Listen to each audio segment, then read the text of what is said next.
अविनाश जी, अब आपको क्या लग रहा है, जो पिछले 3 ट्रेडिंग सेशन से हमने 580 पॉइंट्स का उछाल निफ्टी पे देखा और आज संकेत को इतने बढ़िया है नहीं, क्या ये बाजार की तेजी अभी टिकाऊ होगी या फिर एक झटके के लिए फिर से तैयार रहें ऊपरी स्तरों पर?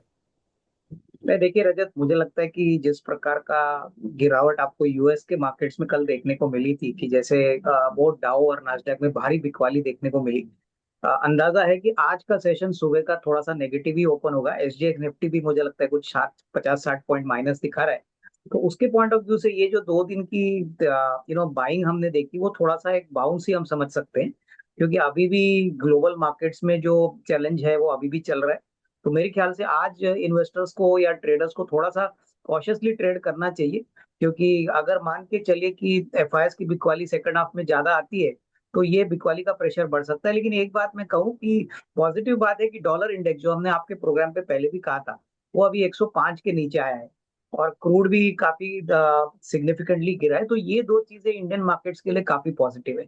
तो मेरे ख्याल से देखिए, आज तो सेंटीमेंट खराब रहेगा क्योंकि यूएस मार्केट्स डाउन थे। और ग्लोबल मार्केट में जब तक ये टैरिफ्स का मामला चलता रहेगा, तब तक मेरे ख्याल से यहाँ पे एक सस्टेन्ड राइज के लिए तो थोड़ा समय लगेगा। तो आई थिंक आज थोड़ा नेगेटिव ओपनिंग ही देखने को मिल सकता है।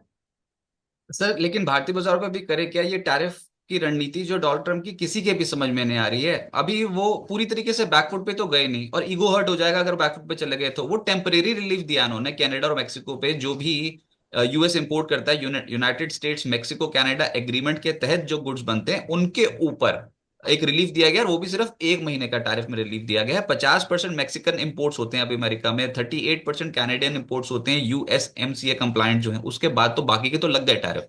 तो सर, ये तो 1 महीने का रिलीफ है, टेम्परेरी रिलीफ है, ये देने की जरूरत ही क्या है? नहीं, बिल्कुल। देखिए मार्केट में मेरे ख्याल से टैरिफ्स का मामला तो लंबा चलेगा और लग तो नहीं रहा है कि ट्रम्प साहब पीछे हटेंगे। बट मार्केट्स को अगर यहाँ से बढ़ना है तो एक ही बात है कि जो करेंसी फैक्टर है वो इंडिया के फेवर में होना चाहिए। रुपया का जो वीकनेस है वो बिल्कुल रुकना चाहिए।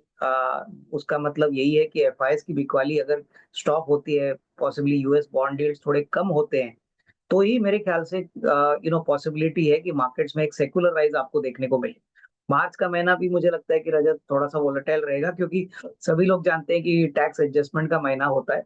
और जो भी गवर्नमेंट ने बजट में अनाउंसमेंट्स किए हैं, जो भी आरबीआई का रेट कट आ गया है, उसका असर आपको अप्रैल से थोड़ा थोड़ा देखने को मिलेगा। तो अगले महीने यानी करंट मार्च के महीने में भी आपको कोई लंबी तेजी देखने को मिलेगी ऐसा लग नहीं रहा है। स्टॉक स्पेसिफिक थोड़ा सा एक्शन देखने को मिलेगा। लेकिन कहीं ना कहीं मार्केट्स में जब तक एफआईएस के फ्लोज कम नहीं होते, आउटफ्लो स्पेसिफिकली, तब तक ये मार्केट्स एक थोड़ी छोटी दायरे में ही रहेगा और एक थोड़ा सा नेगेटिव बाय से ही चलेगा। मुझे नहीं लगता है कोई बड़ी अपसाइड की गुंजाइश एटलीस्ट ये मंथ में आपको करनी चाहिए। क्योंकि नॉर्मली हमने देखा है कि मार्च के महीने में टैक्स एडजस्टमेंट होता है और अप्रैल के महीने से ही फ्रेश कैलेंडर या जब फाइनेंशियल ईयर शुरू होता है, तभी से थोड़ा बहुत तेजी का माहौल होता है। तो हमको थोड़ा वेट एंड वॉच करना चाहिए। बट हाँ, क्लियरली कैपिटल गुड्स की बात करें, सीमेंट की बात करें, मैं समझता हूँ कि इवन रियल एस्टेट में अच्छी जो कंपनीज है, जहाँ पे भी आपको अच्छी क्वालिटी रीजनेबल वैल्यूएशंस पे मिलती है, वहां पे थोड़ा थोड़ा निवेश तो जरूर बनता है। बट रिस्क रिवॉर्ड अभी तभी बनेगा जब अप्रैल में जून के फर्स्ट क्वार्टर के नंबर्स मार्केट्स को देखने को मिलेंगे। क्योंकि अर्निंग्स रिकवरी हमको लगता है कि अप्रैल टू जून क्वार्टर में अच्छी देखने को मिलेगी। जनवरी टू मार्च में भी कोई ज्यादा बढ़त आपको देखने को मिलेगी ऐसा लगता नहीं है। सर, एक और चीज है, ये ना 2 अप्रैल की तारीख अब फिर से नोट डाउन हो रही है, तब तो हमारा फिजिकल एंड हो जाएगा और ये बहुत सारे इनके ट्रेडिंग पार्टनर्स पे, यूएस के ट्रेडिंग पार्टनर्स पे टैरिफ लग जाएंगे। अब इंडिया के लिए क्या खबर आती है कि प्रधानमंत्री मोदी के साथ रिश्ते बहुत अच्छे हैं, लेकिन वो अब किसी भी तरह उसको समझे कैसे, ये इसी के ऊपर प्रश्न चिन्ह खड़ा हो गया है। डोनाल्ड ट्रंप ये बोलते हैं कि भारत 100% का ऑटो टैरिफ लगाता है, उसके ऊपर रेसिप्रोकल टैरिफ लगना चाहिए, यानी कि जितना भारत लगा रहा है टैरिफ उतना हम भी लगाएंगे। दूसरी चीज, कल कहीं से ये खबर आ गई थी कि ये सिर्फ एग्रीकल्चर प्रोडक्ट को एक्सक्लूड कर दो, बाकी यूएस चाहता है कि जीरो टैरिफ्स लगें बहुत सारे गुड्स पे, जो भी गुड्स वो भारत इंपोर्ट करता है यूएस से। सर, ये बात कहाँ सही है? ये तो, वो तो डेवलप्ड कंट्री है, हम तो डेवलपिंग, हम धीरे धीरे करके ऊपर जा रहे हैं और ग्रोथ हमारी बहुत तगड़ी है। ये ग्रोथ से ही डोनाल्ड ट्रम्प थोड़ा परेशान हो रहे हैं क्या? जितना उनकी वैल्यू है करेंसी टर्म्स में, उस लिहाज से तो हम, हमारी उतनी अभी नहीं है, हमको तो अभी और एक्सपैंड करना है। नहीं, देखिए मेरे ख्याल से पहली बात तो टैरिफ्स बढ़ाने का जो इशू है, उसमें सबसे बड़ा नुकसान को यूएस को भी पड़ेगा। क्योंकि देखिए जब भी टैरिफ बढ़ता है तभी चीजें महंगी होती है, और महंगाई बढ़ती है तो इन्फ्लेशन बढ़ता है।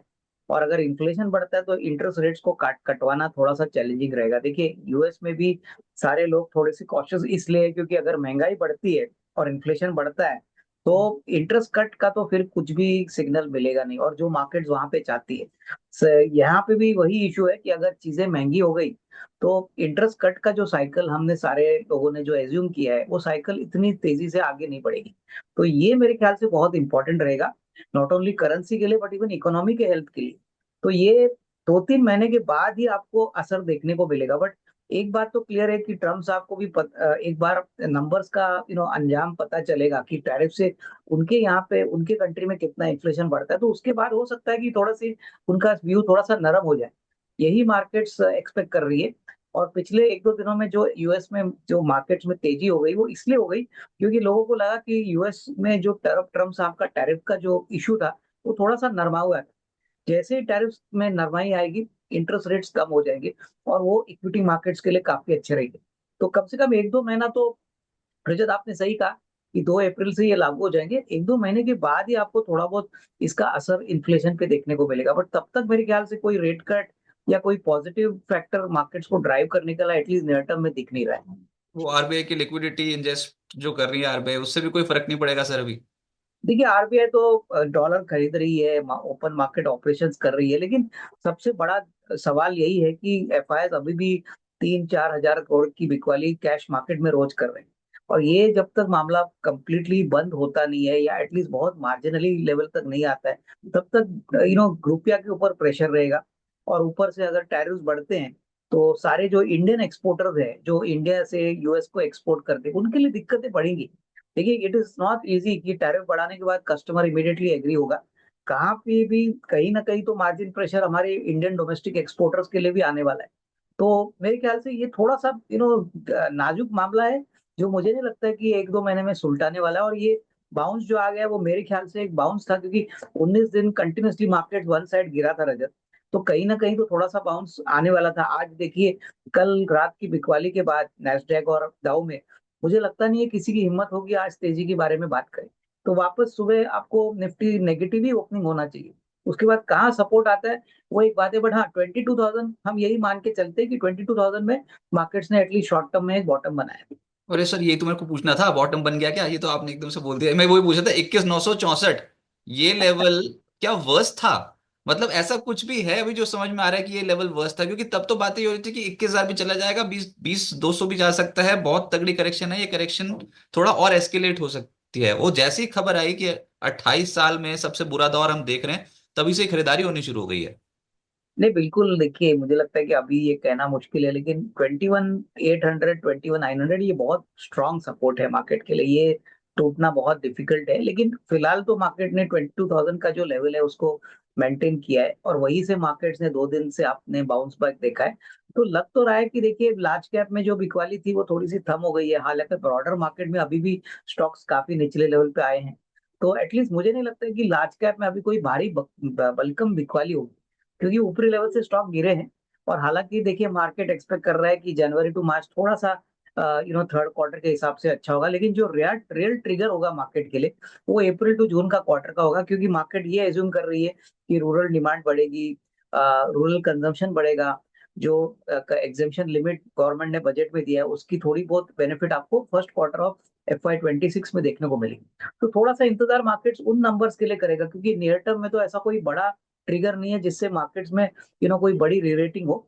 क्योंकि ग्लोबल फ्रंट पे तो ये ट्रम्प के जो टैरिफ के इश्यूज है ये तो चलते रहेंगे, इसमें अभी क्लियर है कि उनका जो सोच और समझ है वो टैरिफ को बढ़ाना चाहते हैं। और उसमें एटलीस्ट कम से कम पहले 3-6 महीना इंडियन मार्केट्स के लिए नहीं पूरे ग्लोबल मार्केट्स के लिए जनवरी टू जून जो टाइम है वो थोड़ा सा चैलेंजिंग रहेगा। सेकंड हाफ ऑफ FY 26 में होपफुली थोड़ा सा पॉजिटिविटी आ सकती है अगर इन्फ्लेशन कम होता है, अगर रुपया स्टेबल होता है। बट ये सब के लिए कम से कम 2-3 महीने के लिए और इंतजार करना पड़ेगा।